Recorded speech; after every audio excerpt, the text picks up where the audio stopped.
So thanks for all the supplementary material. I have to admit I didn't go through it, the way that I should have if I Well, wasn't you know, already in there's a going to be a PhD quiz. program. There'll be a I'm- quiz on Tuesday. Tuesday I might have enough time, but I did go through some of it. Oh, good. Well, pick up where you left off.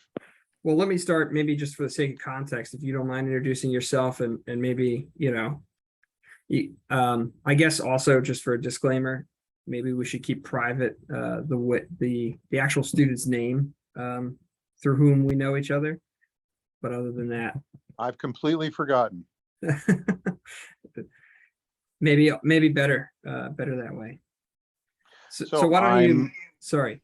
Yeah, no, I'm Marvin Berman. I have a role as the president of the Quiet Mind Foundation, which I founded in 2000 as a nonprofit research and consultation entity that was committed to bringing more scientific validation and understanding to approaches to addressing neurodegenerative, neuropsychiatric, and neurodevelopmental disorders that did not involve the use of drugs or pharmacology, but were rather focused on more non-invasive approaches like biofeedback, photobiomodulation, transcranial electrical stimulation, and things of that sort, as well as the use of functional medicine, which doesn't really address using medications per se, but is trying to locate the lifestyle and other toxicity-based sources of health issues. So we've been working on developing research programs to validate the types of devices and techniques that we've found to be helpful. And so we promote those on our website. We provide education and consultation to professionals in their application. And we also do public education around these ideas and approaches. And then I suppose now we're focused very much on the photobiomodulation aspect and how it integrates with brainwave biofeedback as a treatment for dementia, Parkinson's, and other neuropsychiatric and traumatic brain injury conditions. You sound very busy. Yeah, actually, but it's the good busy of doing what you would do for free. Beautiful. Obviously, your interests are deeply scientific, even on face. So no doubt you have a long academic history. But I also get the sense that you probably also have a personal history with, if not these topics, then certainly that root topic that you seem to allude to in regards to. Certainly. Well, I mean, having, sorry, just to punctuate that, yeah, sort of yeah, having I mean, that's a resistance true. to more invasive approaches to this. It sounded like you had a resistance to sort of not medicine outright, but sort of just using medicine. Well, I trained as a psychologist, so my orientation was decidedly different than if I had gone to medical school. And I was particularly interested in how early developmental experiences in childhood affected both cognitive and behavioral and motor functional behavior, certainly in people. I grew up with people who took medication for all sorts of things, and I certainly was exposed to their relative value as well as the side effects that people had to struggle with. And I think on a personal level, the focus on dementia probably came from seeing my grandmother and then my mother, who had a head trauma history, get, very little value from the medications that they were prescribed. And I kept wondering, what were the neurologists doing that they hadn't quite figured out what to give my grandmother or my mother that was going to be really helpful for their memory and their cognitive functioning and their pain and all that. And so I then started looking at the literature in neurology about studying the brain and how the brain changed in the course of developing memory loss. And what I found was rather clear. They had done many, many studies showing that as people progress in dementia, and regardless of the type, that the slower brain waves, the slower frequency brainwave activity, the amplitude of those brain waves went up, and the amplitude of the faster brain waves went down. And this was consistently, repeatedly documented in study after study after study.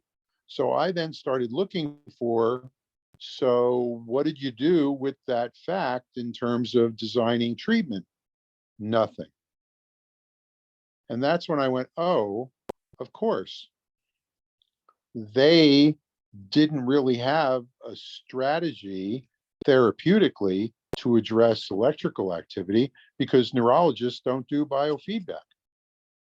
So they wouldn't have even thought of it. They would have thought about a medication. So of course they went down the road of medication, but none of those medications were really going to address the specificity of what they were coming up with in the research. That's when I looked at the biofeedback literature and saw that there was about 40 or 50 years of research showing that seizure disorders, epilepsy, could be treated effectively, very effectively, using brainwave biofeedback training. But none of those papers were ever published in the Journal of Neurology. So they had no clue. It was really like, oh, these are the silos of knowledge that are being developed, and then they're not crossing over and talking to each other.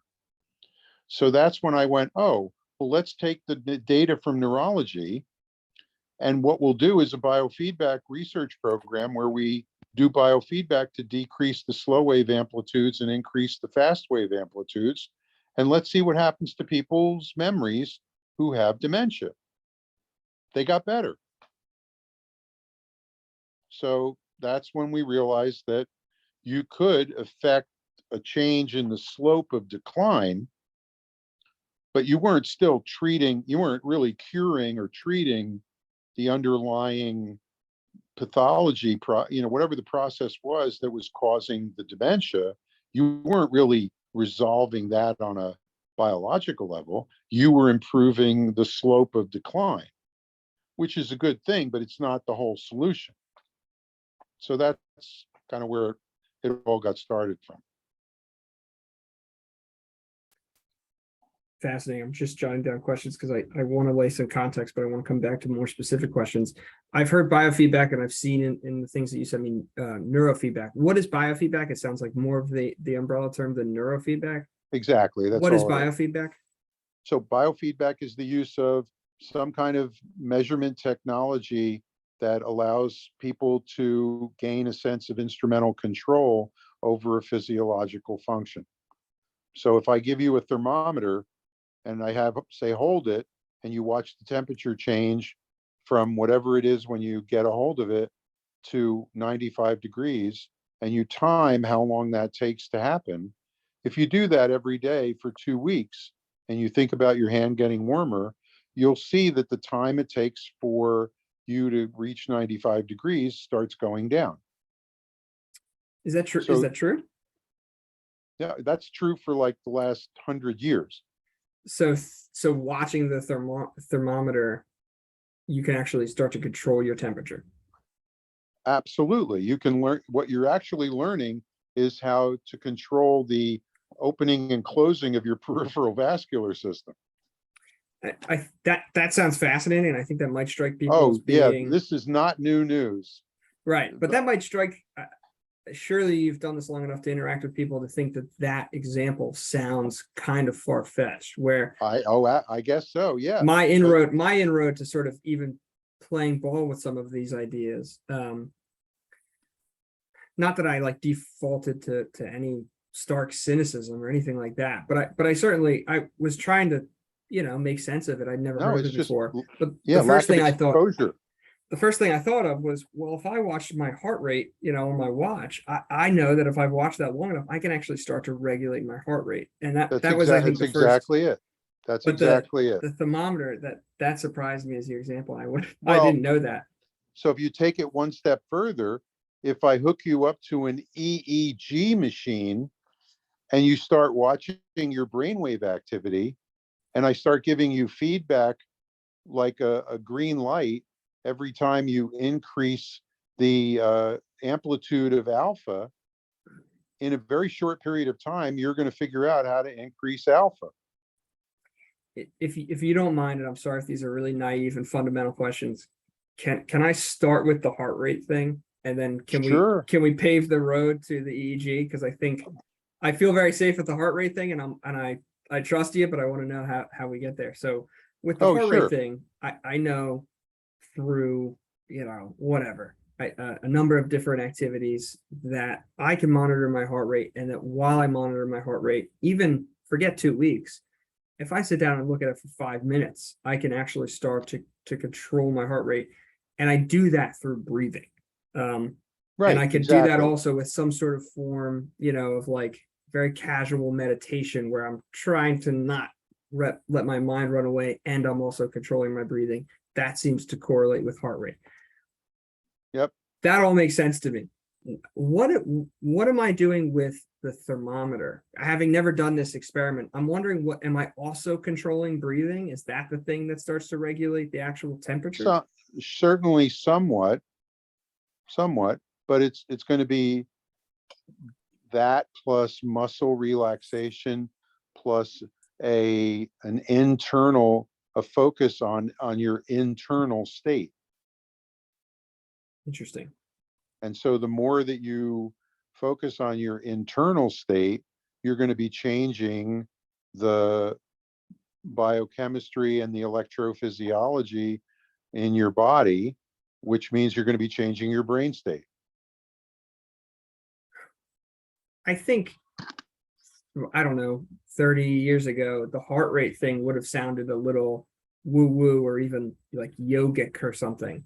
When we moved to the sort of I forget what you were calling it, the sort of vascular, the Peripheral vascular, the thermometer example, I imagine that would strike a lot of people as also sounding very yogic, or like I don't know, sort of mystic even. But I definitely, I am fine with the premise that the more we pay attention to our body, we may blow our minds as to what we can actually begin to control. Yeah, I think that it's more that we've been conditioned to think that we don't have control over what's been called autonomic functions. And that's just not true. That's all. It's it's not true.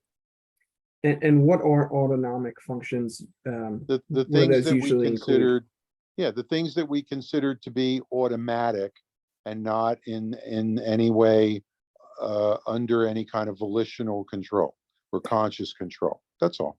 I think what's interesting for me is, as soon as you head down that road, you might get more literature that's sort of religious and associated with yoga and breathing practices and meditation. It has nothing to do, but it has nothing to do with that.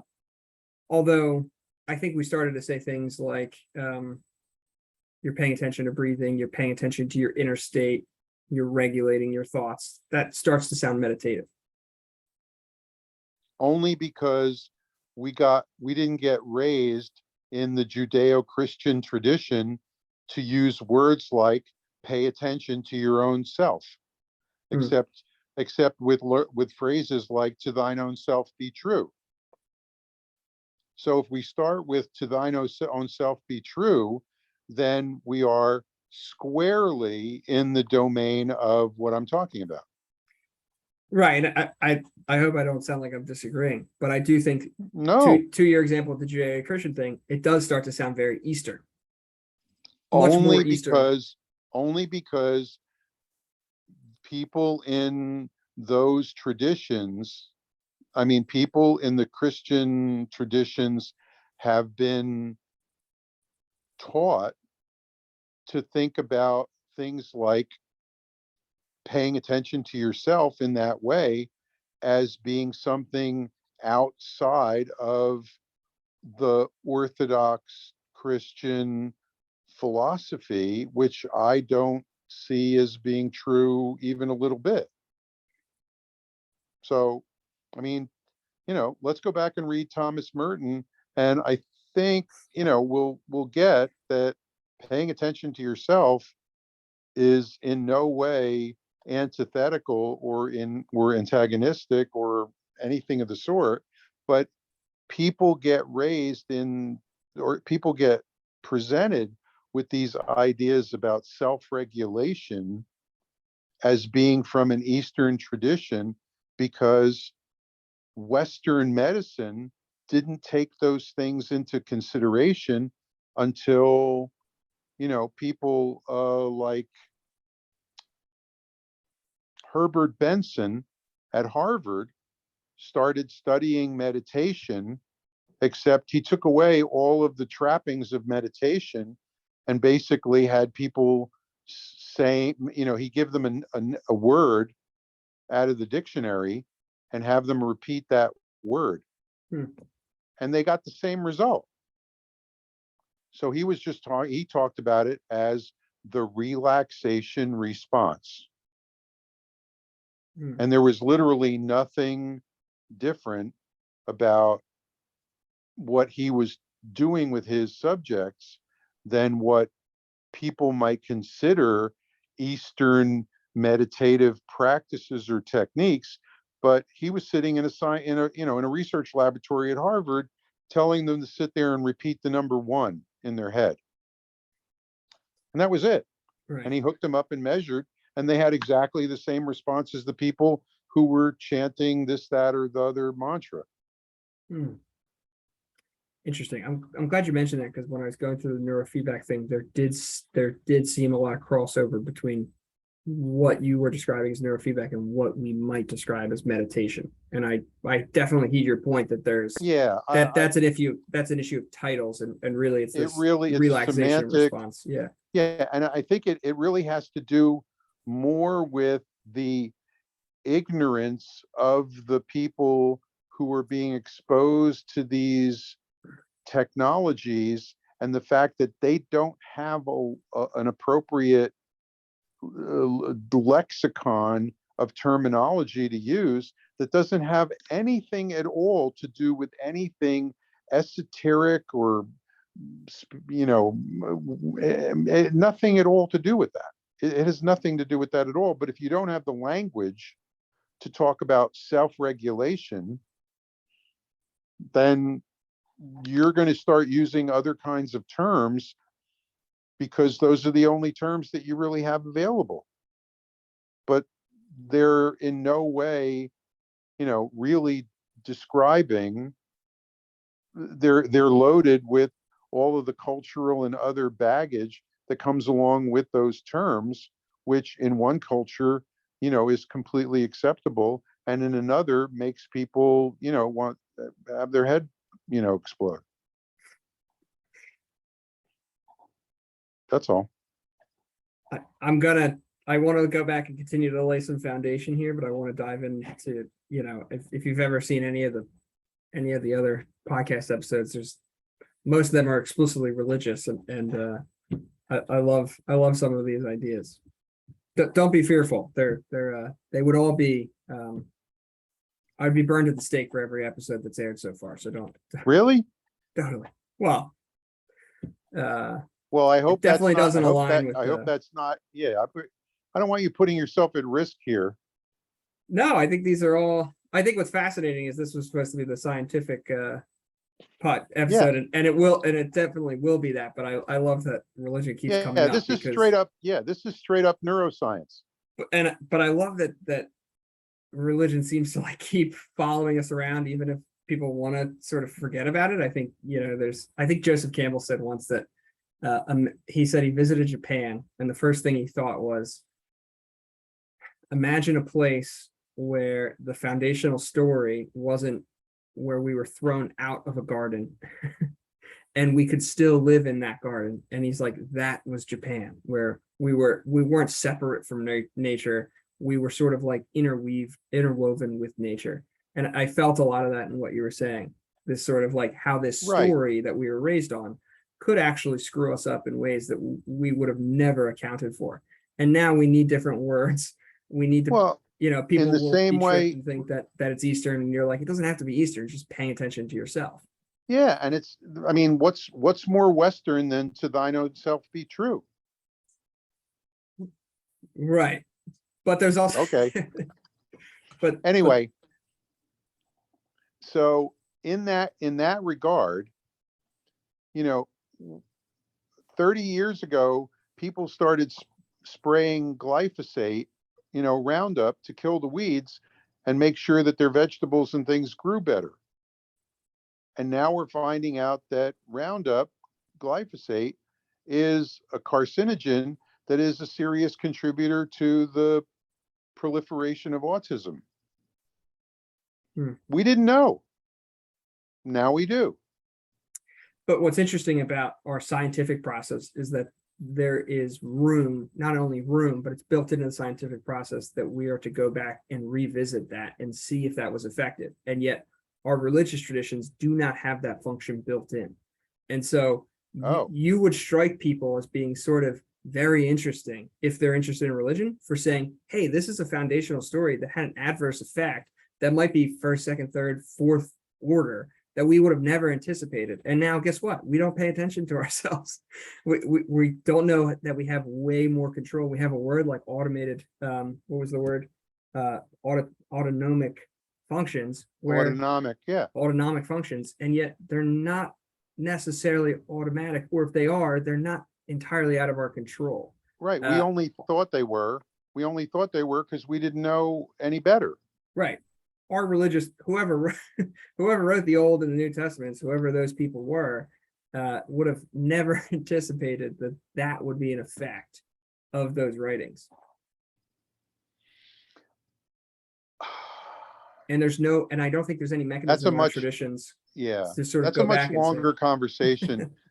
I mean, I certainly have some thoughts about that, but it's a much longer conversation that has to do with what are the leadership models that are required when you're trying to organize and develop a group.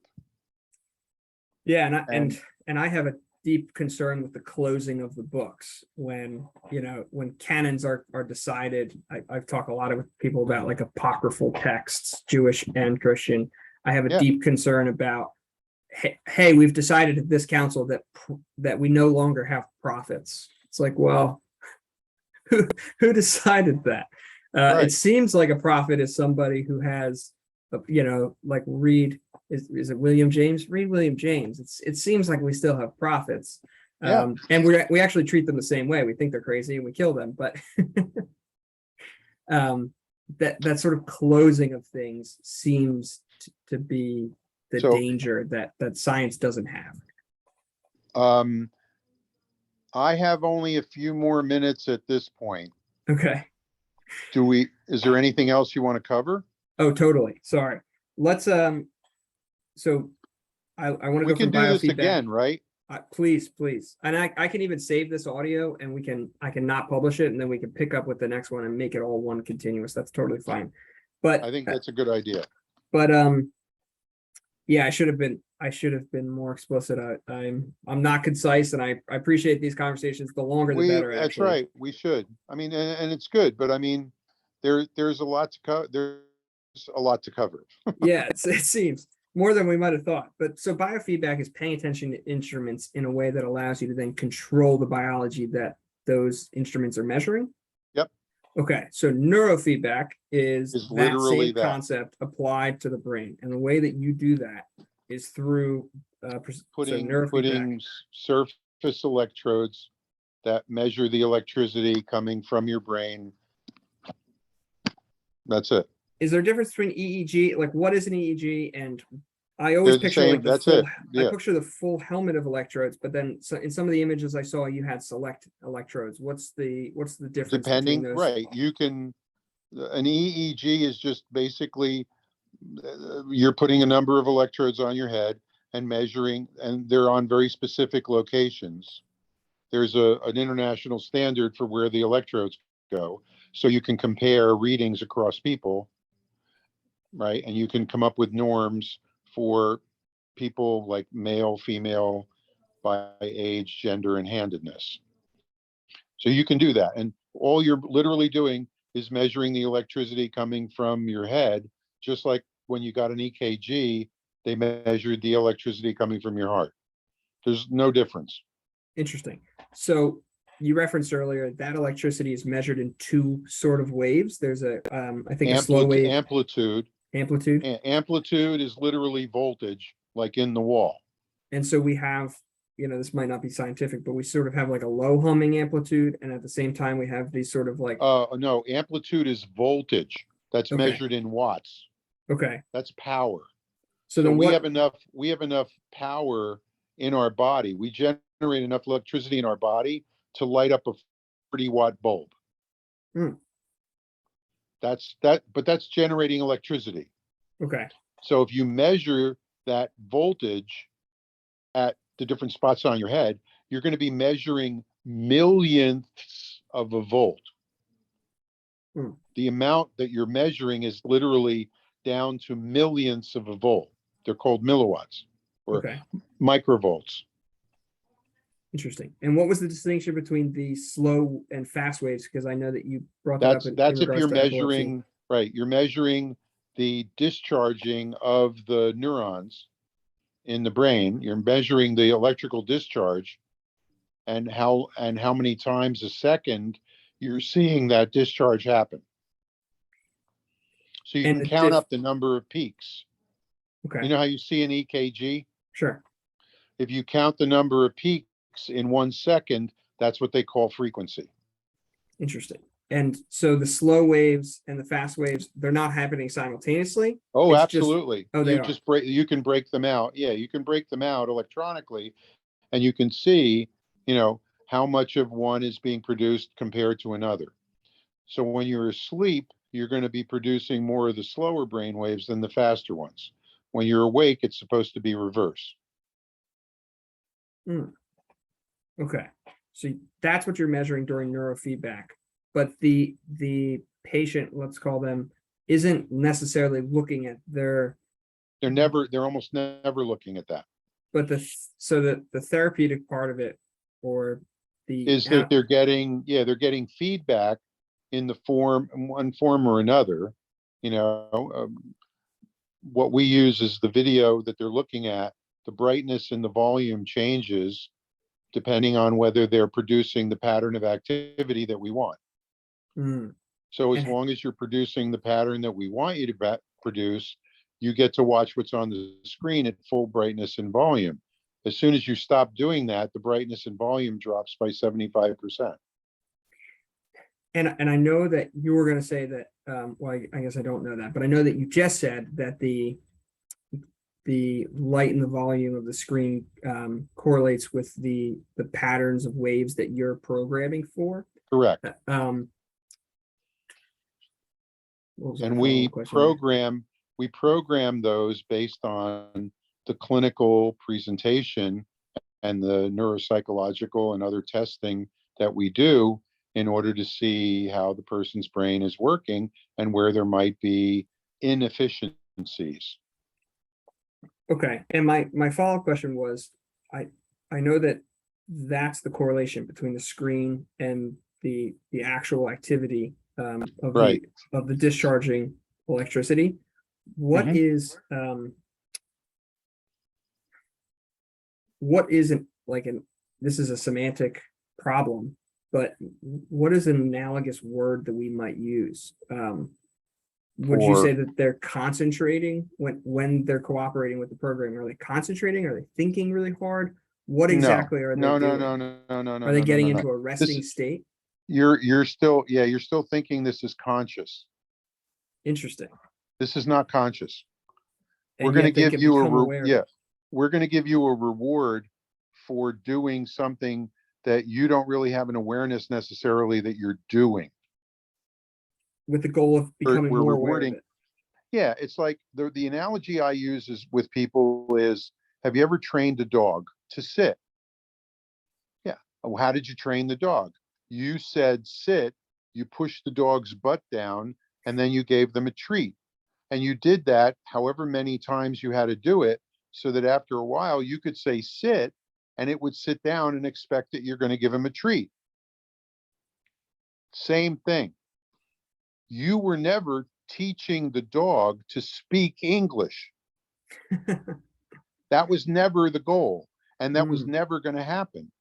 What you did was create a reward conditioning connection between making that noise that the dog could hear and then the behavior of sitting down and getting rewarded. Okay, so what are the different programs that you program to that would be the sitting? That should definitely be the topic of the next time we talk.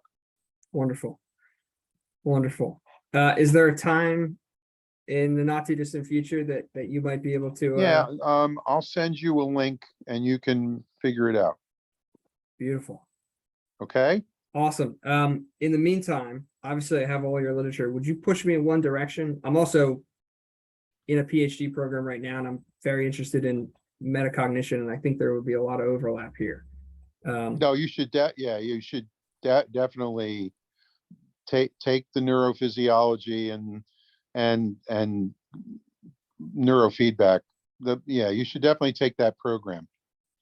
Look at bcia.org. BC. Bob Charlie India Apple.org. Okay. Wonderful. We'll talk next week. Dr. Berman, looking forward to it. Thank you. Bye. Bye-bye.